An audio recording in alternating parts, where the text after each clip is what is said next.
Gracias por continuar con nosotros. Seguimos con más información, en este caso del ámbito internacional. En España, los investigadores analizan las versiones que indican que un incendio en un motor sería la causa de la tragedia aérea en la que murieron 153 personas el miércoles pasado en el aeropuerto de Barajas, en Madrid. El avión bimotor con 173 personas a bordo se estrelló y se incendió poco después del despegue con destino a las Islas Canarias. Testigos afirmaron que vieron fuego en el motor izquierdo de la nave antes del impacto.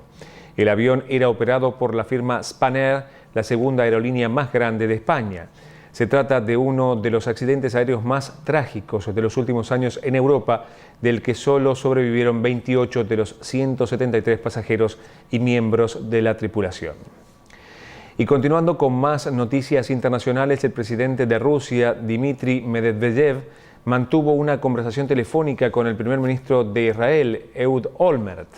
No se dieron a conocer los detalles de las discusiones, pero cabe destacar que las relaciones entre ambas naciones se tensaron cuando Rusia acusó a Israel de entrenar a las Fuerzas Armadas georgianas y de proveerles armamento. Por su lado, el ministro noruego de Defensa afirmó que Rusia congeló su cooperación militar con la OTAN y los países aliados hasta nueva orden. Sobre el terreno, responsables rusos afirman haber descubierto los cuerpos de 133 civiles muertos durante el conflicto en la provincia secesionista de Osetia del Sur. Este número es inferior a las 2.000 víctimas que Moscú había invocado para justificar la intervención del ejército ruso y las acusaciones de genocidio cometido por el ejército de Georgia en Osetia del Sur.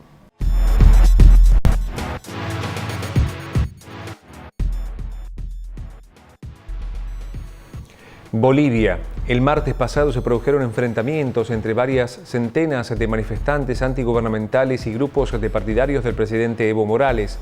Los choques se produjeron en el momento en que 5 provincias autonomistas del país estaban en huelga general para reclamar al gobierno la asignación de 166 millones de dólares para los pensionados luego de su jubilación.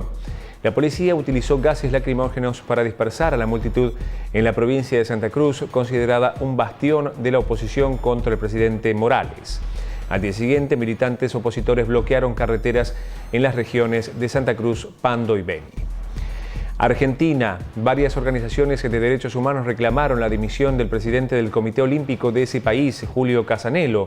Según la Organización de las Madres de Plaza de Mayo, Casanello no es apto para desempeñar esa función, teniendo en cuenta que ocupó un cargo municipal durante el periodo de la dictadura militar entre 1976 y 1983 como alcalde de la ciudad de Quilmes, situada en las afueras de la capital Buenos Aires, donde se encontraban varios centros clandestinos de detención, torturas y exterminación durante el gobierno militar. En esa época, más de 370 oponentes al régimen desaparecieron de la ciudad de Quilmes.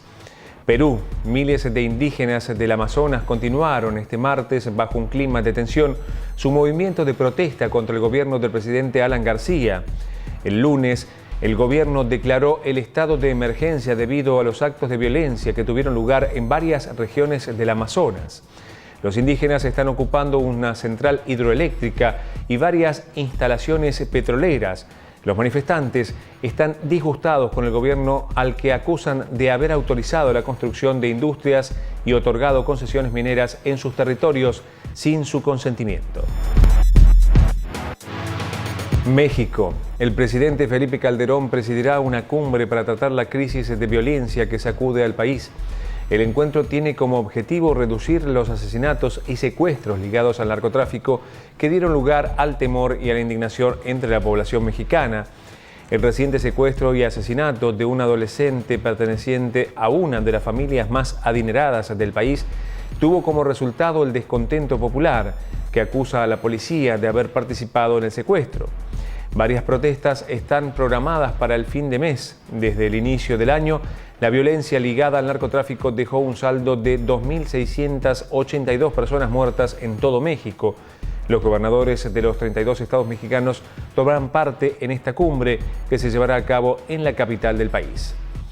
Chile. El ex apoderado del fallecido dictador chileno Augusto Pinochet, Oscar Aykén, recurrió por segunda vez a la justicia para cobrar una deuda de $1.092.000 como parte de pago de los servicios que le prestó en administración de un fondo fiduciario que el ex dictador mantenía en el extranjero. Ayquén asegura que el dinero le corresponde por concepto de honorarios, informaron fuentes judiciales. Ayquén no ha cobrado el dinero debido al embargo dictado por la justicia sobre los bienes del dictador en el año 2005 para determinar el origen de más de $26 millones que Pinochet mantenía en cuentas secretas en el Riksbank de Estados Unidos y otras entidades financieras del exterior. Colombia. La Fiscalía de ese país ordenó la libertad del ex senador Mario Uribe Escobar, primo del presidente Álvaro Uribe, quien está en prisión por sus presuntos nexos con los grupos paramilitares. William Montes, abogado del ex congresista, confirmó la decisión de la Fiscalía General de revocar la orden de detención que pesaba en contra del político desde mayo pasado. Montes sostuvo que la decisión fue adoptada directamente por el vicefiscal de Colombia, Guillermo Mendoza Diago, quien investiga el caso.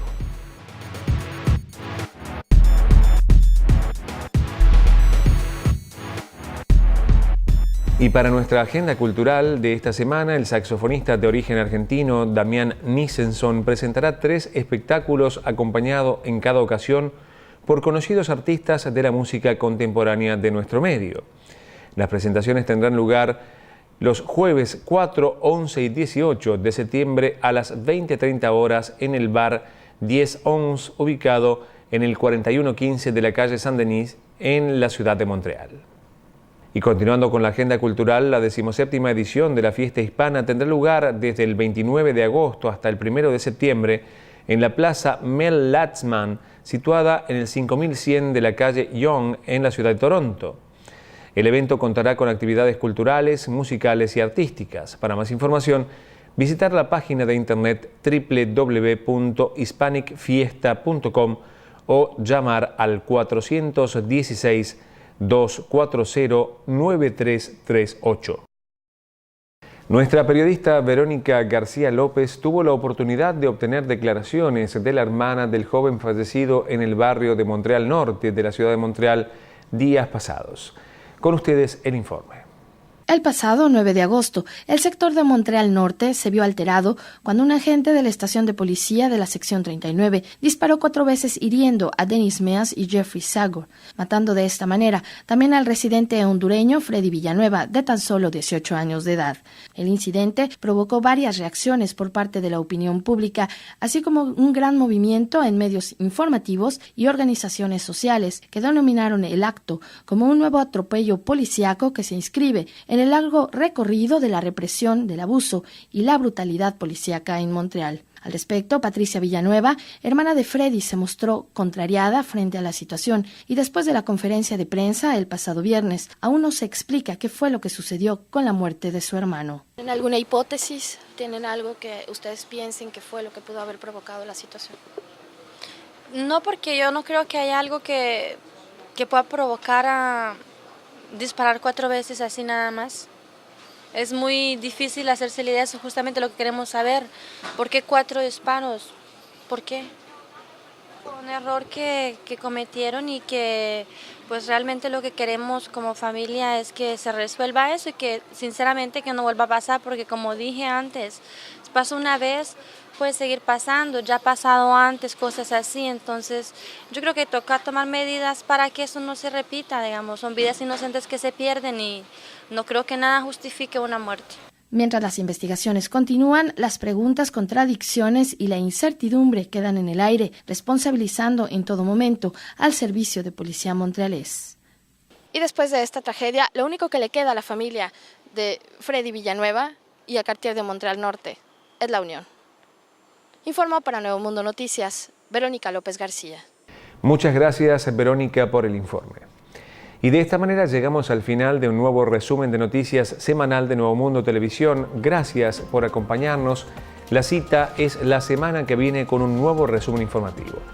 Por su atención, muchas gracias y hasta entonces.